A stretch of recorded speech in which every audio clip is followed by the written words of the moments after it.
Hello friends, आप सभी को पता होगा कि इस साल जो 3 एग्ज़ाम होने वाले हैं, एक तो नॉर्सेट का एंड BFUHS जो बाबा फरीद का फरीदकोट का होने वाला है एंड एक UPUMS सफाई अथवा का जो एग्ज़ाम होने वाला है। तो उसके रिगार्डिंग हमने एक सीरीज़ शुरू की हुई है एंड ये पार्ट सेकंड है। एंड इस सीरीज़ में हम जो भी इंपॉर्टेंट क्वेश्चन होंगे एंड जो प्रीवियस ईयर में क्वेश्चन आए थे इन 3 एग्ज़ाम्स में हम वो सॉल्व करेंगे। आप सभी मेरे साथ बने रहिए एंड आपको पहली वीडियो का लिंक आपको डिस्क्रिप्शन में मिल जाएगा। आप डिस्क्रिप्शन बॉक्स ओपन कीजिए एंड वहां पर आपको लिंक मिल जाएगा। तो चलिए इस पार्ट 2 शुरू करते हैं। तो चलते हैं मेरे फ़ोन की स्क्रीन पर। तो चलिए वीडियो को शुरू करते हैं। तो सबसे पहले भाई, अगर अभी तक किसी ने सब्सक्राइब नहीं किया वो प्लीज़ चैनल को सब्सक्राइब कर लो। इस चैनल पर हम जो भी इन तीनों एग्ज़ाम के रिलेटेड जो भी लेटेस्ट इन्फॉर्मेशन आएगी, चाहे वो एडमिट कार्ड के रिलेटेड हो, चाहे वो रिज़ल्ट के रिलेटेड हो, जब भी कोई भी लेटेस्ट इन्फॉर्मेशन आएगी इन तीनों एग्ज़ाम के रिलेटेड तो हम सबसे पहले आप सभी तक पहुँचा देंगे। सो प्लीज़ आप चैनल को सब्सक्राइब कर लो। अगर किसी ने अभी तक चैनल को सब्सक्राइब नहीं किया वो प्लीज़ सब्सक्राइब कर दो। तो चलिए चलते हैं हमारे पहले MCQ की तरफ। तो अब patient is found to have a reddened area of skin with serum filled blister formation, the wound is staged as. तो ऐसा क्वेश्चन नॉर्सेट 2023 का जो एग्ज़ाम हुआ था उसमें देखने को मिला था। एंड तो इसका आंसर क्या आएगा? तो सबसे पहले हमने की पॉइंट्स को उठा लेना है। यहाँ पर लिखा हुआ है reddened area of skin with serum filled blister. अगर यहाँ पर ओनली रेडेंड एरिया लिखा होता एंड सीरम फिल्ड ब्लिस्टर नहीं लिखा होता तो इसका आंसर कुछ और आना था, लेकिन अब सीरम फिल्ड ब्लिस्टर लिखा हुआ है तो इसका आंसर कुछ और आएगा। तो सीरम फिल्ड ब्लिस्टर किस स्टेज में होता है? स्टेज 2। ओके। एंड जो रेडेंड एरिया होता है, अगर यहाँ पर ओनली रेडेंड एरिया लिखा होता भी स्किन हैव ओनली रेडेंड एरिया तो क्या आना था? स्टेज 1। एंड अगर साथ में ब्लिस्टर लिखा हुआ है देन स्टेज 2। अगर यहाँ पर इन दोनों की जगह पर लिखा होता कि भाई skin has visible subcutaneous fat, then answer आना था स्टेज 3। एंड अगर सबकुटेनियस फैट की जगह पर, ठीक है, अगर सबकुटेनियस फैट की जगह पर हाइपोडर्मस लेयर लिखा होता तो फिर भी स्टेज 3 आना था।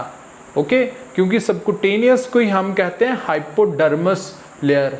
ओके, स्टेज 3 में होता है सबकुटेनियस फैट विजिबल होता है एंड स्टेज 1 में रेडेंड एरिया हो जाता है एंड स्टेज 2 में ब्लिस्टर फिल्ड हो जाता है, डर्मिस लेयर इफेक्ट होती है। ओके, डर्मिस लेयर इफेक्ट होती है स्टेज 2 में। स्टेज 2 में डर्मिस लेयर इफेक्ट होती है एंड स्टेज 1 में एपिडर्मिस लेयर इफेक्ट होती है एंड स्टेज 3 में हाइपोडर्मिस लेयर इफेक्ट होती है। तो आपने तीनों का डिफरेंस अच्छे से पढ़ लेना है। स्टेज 1 में एपिडर्मिस लेयर इफेक्ट होगी तो क्या होगा? रेडेंड एरिया होगा एयर स्किन का। एंड अगर डर्मिस लेयर इफेक्ट होगी देन ब्लिस्टर बन जाएगा, ऐसे बम्प की तरह, ऐसे ऊपर की तरह। आपको पता होगा कि फ्लूइड फिल्ड ब्लिस्टर जिसे हम छाला भी कह देते हैं तो वैसा बन जाता है। तो अगर ब्लिस्टर लिखा होता तो फिर डर्मिस लेयर इफेक्ट होगी एंड देन स्टेज 2 आ जाना था। एंड अगर वहाँ पर लिखा होता सबकुटेनियस फैट विजिबल है और अगर वहाँ पर लिखा होता भी भाई हाइपोडर्मिस लेयर इज अफेक्टेड, ऐसा लिखा होता hypodermis layer affected, then stage 3। अगर सबकुटेनियस फैट लिखा होता फिर भी स्टेज 3। ओके। एंड अगर इन सभी की जगह पर उन्होंने लिखा होता भाई बोन विजिबल है, पेशेंट की जो बोन है वो विजिबल है, देन आएगा स्टेज 4। तो आप सभी समझ गए होंगे स्टेज 1 किसे कहते हैं, स्टेज 2 किसे कहते हैं, स्टेज 3 किसे कहते हैं, स्टेज 4 किसे कहते हैं। स्टेज 1 में रेडेंड एरिया आ जाता है एंड स्टेज 2 में ब्लिस्टर शो हो जाते हैं, स्टेज 3 में सबकुटेनियस फैट शो हो जाता है, स्टेज 4 में बोन शो होती है। ओके, देन मूव ऑन करते हैं नेक्स्ट क्वेश्चन की तरफ। The earliest identifying sign for developing pressure sore at skin is localised. तो सबसे जो इन्होंने पूछा है सबसे अर्लीस्ट साइन कौन सा होगा एक डेवलपिंग प्रेशर सोर का? तो सबसे पहला जो साइन होता है क्या होगा? वो लॉस ऑफ सेंसेशन होगा, कूलनेस ऑफ टच होगा, एडिमा होगा या फिर चेंज इन कलर होगा। तो मैंने पहले ही पिछले जो ओल्ड MCQ था, प्रीवियस MCQ में मैंने बताया कि जो सबसे पहली स्टेज होती है उसमें क्या होता है? रेडेंड एरिया हो जाता है। तो रेडेंड एरिया कैसे पता लगेगा? Change in colour. जो अर्लीस्ट साइन है प्रेशर सोर का वो होगा चेंज इन कलर। ओके, अगर ऐसा क्वेश्चन आपको देखने को मिल जाता है एग्जाम में तो आपने लगाना है change in colour is the earliest identifying sign for pressure sore और प्रेशर अल्सर, दोनों सेम ही होते हैं। तो इसका जो सबसे पहला जो साइन होगा वो होगा change in colour of skin, skin का कलर चेंज हो जाता है, फर्स्ट जो अर्लीस्ट साइन होता है, एंड उसको हम कहते हैं स्टेज 1। स्टेज 1 मैंने प्रीवियस एमसीक्यू में आपको समझाया था। एंड देन मूव ऑन करते हैं नेक्स्ट क्वेश्चन की तरफ। बेड सोर क्लीनिंग टेक्निक, तो ये भी बहुत ज़्यादा इंपॉर्टेंट क्वेश्चन है। एंड इसका आंसर क्या आएगा कि बेड सोर को हमने कैसे क्लीन करना है। सबसे पहले तो आप समझ लीजिए, जब भी हम कोई भी अगर वूंड भी क्लीन करते हैं या फिर बेड सोर क्लीन करते हैं तो हम कैसे क्लीन करते हैं। हम चलते हैं सबसे जो लेस कंटेमिनेटेड एरिया होता है, ठीक है, सबसे लेस कंटेमिनेटेड एरिया से शुरू करते हैं, हम मोर कंटेमिनेटेड एरिया की तरफ बढ़ते हैं। क्योंकि अगर हम मोर कंटेमिनेटेड एरिया से शुरू होंगे तो फिर जो वहाँ से जो वेस्ट है, ठीक है, जो वेस्ट होगा तो वो लेस कंटेमिनेटेड एरिया को भी कंटेमिनेट कर देगा और उसे मोर कंटेमिनेटेड कर देगा। इसलिए हम लेस कंटेमिनेटेड एरिया से मोर कंटेमिनेटेड एरिया की तरफ बढ़ते हैं। ओके, तो हमने इसमें भी वैसे ही करना है। तो बेड सोर में कैसे हमने क्लीन करना है, तो आप समझ लीजिए ये बहुत ही ज़्यादा इंपॉर्टेंट क्वेश्चन है सभी एग्जाम्स के लिए, चाहे आप SGPGI PGI का, बाबा फरीद का एग्ज़ाम दे रहे हो, कोई भी नर्सिंग का एग्ज़ाम दे रहे हो, तो ये बहुत ही ज़्यादा इंपॉर्टेंट क्वेश्चन है। ये एक बेड सोर का एंड वूंड क्लीन का, वूंड को कैसे क्लीन करना है वो भी मैं आपको समझाऊंगा, एंड बेड सोर को कैसे क्लीन करना है वो भी समझाऊंगा। तो बेड सोर को कैसे क्लीन करते हैं, जो बेड सोर होता है ना, तो उसका जो सेंटर वाला पार्ट होता है वो सबसे ज़्यादा मोर कंटेमिनेटेड होता है। एंड देन सराउंडिंग, जो सराउंडिंग होती है वो लेस कंटेमिनेटेड होती हैं, एंड जो सेंटर वाला पार्ट होता है वो मोर कंटेमिनेटेड होता है। तो हम कैसे क्लीन करेंगे, फिर हम करेंगे outer to inner, less contaminated area to more contaminated area. तो आपको मैंने बता दिया जो सेंटर वाला पोर्शन होता है वो मोर कंटेमिनेटेड होता है, एंड जो सराउंडिंग का पोर्शन होता है वो लेस कंटेमिनेटेड होता है। तो फिर हम कैसे क्लीन करेंगे, आउटर टू इनर क्लीन करेंगे हम बेड सोर में। आपने इस बात का ध्यान रखना है कि हमने अगर बेड सोर यहाँ पर लिखा होगा फिर हमने क्लीन करना है outer to inner. Okay, and अगर यहीं पर लिखा होता भाई ये आगे क्वेश्चन में वूंड क्लीनिंग टेक्निक, अगर यहाँ पर वूंड लिखा होता बेड सोर की जगह पर, तो फिर हमने कैसे क्लीन करना है। तो जो वूंड होता है ना, उसका जो सेंटर वाला पार्ट होता है वो लेस कंटेमिनेटेड होता है, लेस कंटेमिनेटेड होता है, एंड जो आउटर पार्ट होता है, आउटर पार्ट हो गया वो मोर कंटेमिनेटेड होता है वूंड का। जो अंदर का जो सेंटर पार्ट है वो लेस कंटेमिनेटेड होता है, एंड जो आउटर पार्ट होता है वो मोर कंटेमिनेटेड होता है। तो हम इसको कैसे क्लीन करेंगे, इनर टू आउटर, जो इनर पार्ट है वो लेस कंटेमिनेटेड होगा, हम फिर अंदर से शुरू करेंगे वूंड को क्लीन करना एंड बाहर की तरफ बढ़ेंगे। ठीक है, तो इनर टू आउटर क्लीन करना है हमने वूंड को। तो हम क्यों क्लीन करते हैं मैंने बता दिया। अगर लेस कंटेमिनेटेड एरिया है, ठीक है, less contaminated area and more contaminated area है, तो अगर हम मोर कंटेमिनेटेड एरिया से क्लीन करते हुए लेस कंटेमिनेटेड में जाते हैं तो जो लेस कंटेमिनेटेड एरिया है वो ज़्यादा कंटेमिनेटेड हो जाएगा, क्योंकि आपको पता होगा कि ये दूसरा जो पार्ट है सराउंडिंग्स जो है, ठीक है, वो मोर कंटेमिनेटेड है। तो हमने मोर कंटेमिनेटेड एरिया से लेस की तरफ नहीं बढ़ना, हमने लेस कंटेमिनेटेड एरिया से मोर की तरफ बढ़ना है। एंड वूंड में जो सेंटर वाला पार्ट होता है वो लेस कंटेमिनेटेड होता है, एंड जो बेड सोर में outer part more contaminated less contaminated होता है।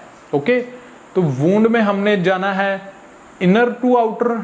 Okay, inner to outer, and जो हमने बेड सोर में हमने क्लीन करना है आउटर टू इनर। तो इन दो बातों में बहुत ज़्यादा कैंडिडेट्स कंफ्यूज हो जाते हैं। आप इन दो जो क्वेश्चन है इसको अच्छे से समझ लेना, हमने बेड सोर को कैसे क्लीन करना है एंड वूंड को कैसे क्लीन करना है। Wound inner to outer, bed sore outer to inner. Okay, तो इन दोनों का डिफरेंस अच्छे से समझ लेना। ये दोनों जो क्वेश्चन है, दोनों क्वेश्चन है एग्जाम पर्पस के लिए दोनों बहुत इंपॉर्टेंट हैं। एंड ये जो क्वेश्चन है वुंड क्लीनिंग का, ये नॉर्सेट 2023 में भी आया था, नॉर्सेट 2023 में भी आया था। हो सकता है कि जो सितंबर में एग्जाम होगा उसमें ये बेड सोर का वो पूछ लें कि भाई बेड सोर को कैसे क्लीन करना है। तो हमने कैसे क्लीन करना है, outer to inner, okay, outer to inner bed sore को क्लीन करना है, एंड वुंड को क्लीन करना है inner to outer.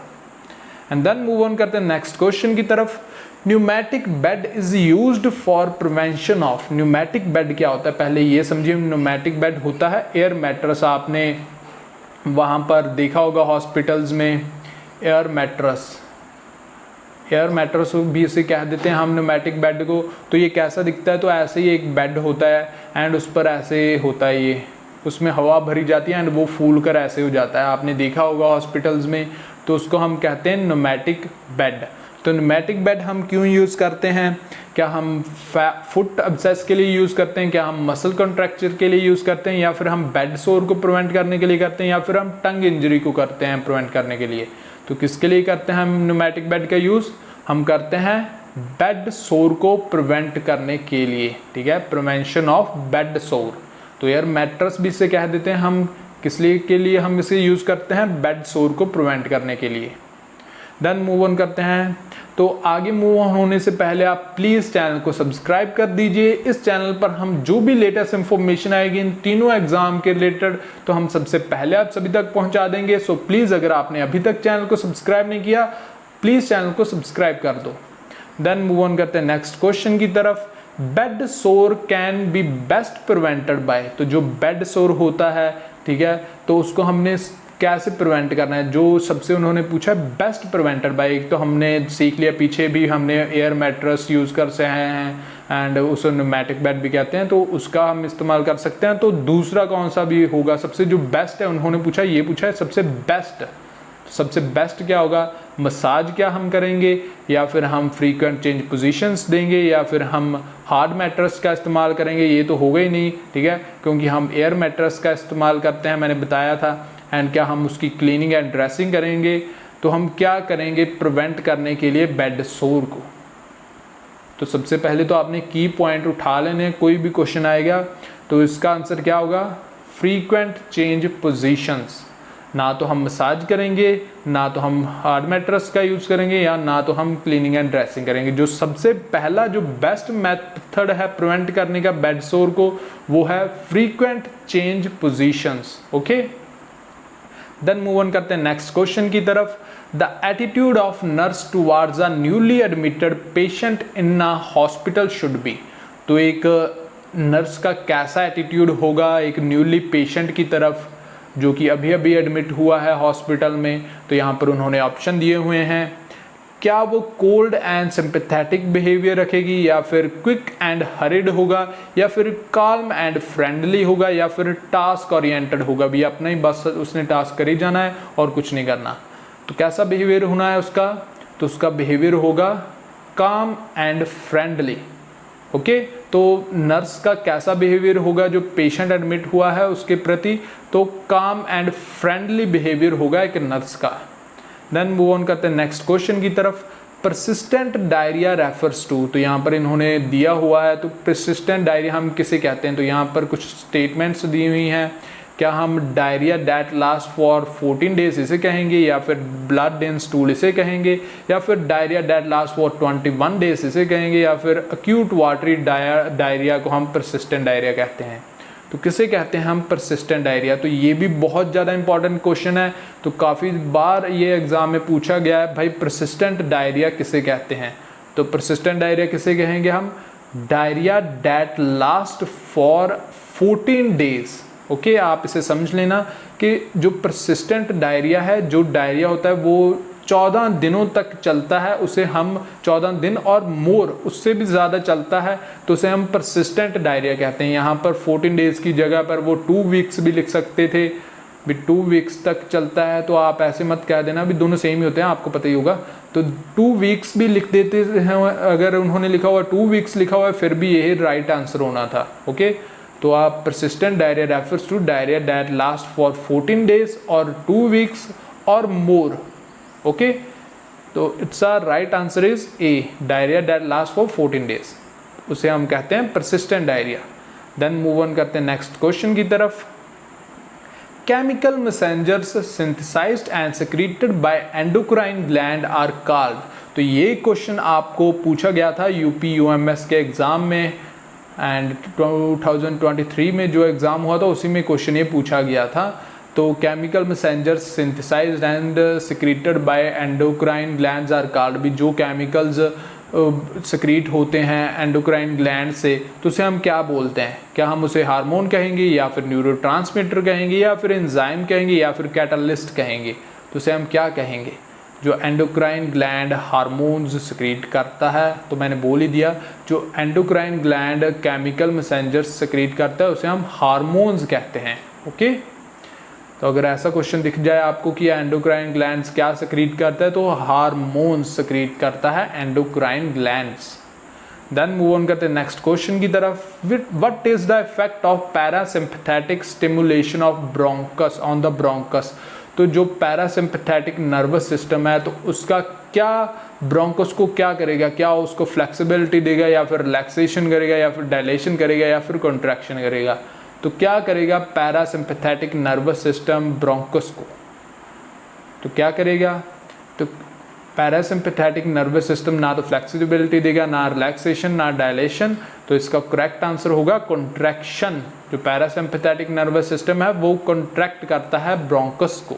Okay, and यहाँ पर अगर लिखा होता भाई सिंपैथेटिक नर्वस सिस्टम, ये पैरा को हटा देते हम, sympathetic only sympathetic nervous system लिखा होता, तो फिर आना था आंसर डायलेशन। ठीक है, तो आप दोनों का डिफरेंस देख लेना, सिंपैथेटिक पर डायलेशन एंड पैरासिम्पैथेटिक पर कॉन्ट्रैक्शन।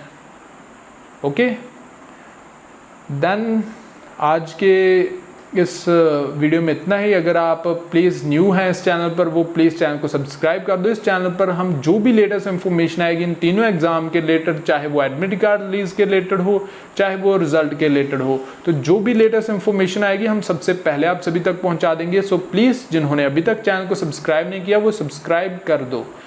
तो यहाँ पर आपको एक वीडियो शो हो रही होगी पार्ट 1 की, जैसे आप क्लिक कीजिए एंड पार्ट 1 भी आप देख सकते हो। एंड यहाँ पर आपको मेरे चैनल का लोगो दिख रहा होगा, इसको क्लिक कीजिए एंड मेरे चैनल को सब्सक्राइब कर दीजिए। So thank you for watching this video. Please subscribe my YouTube channel for latest updates.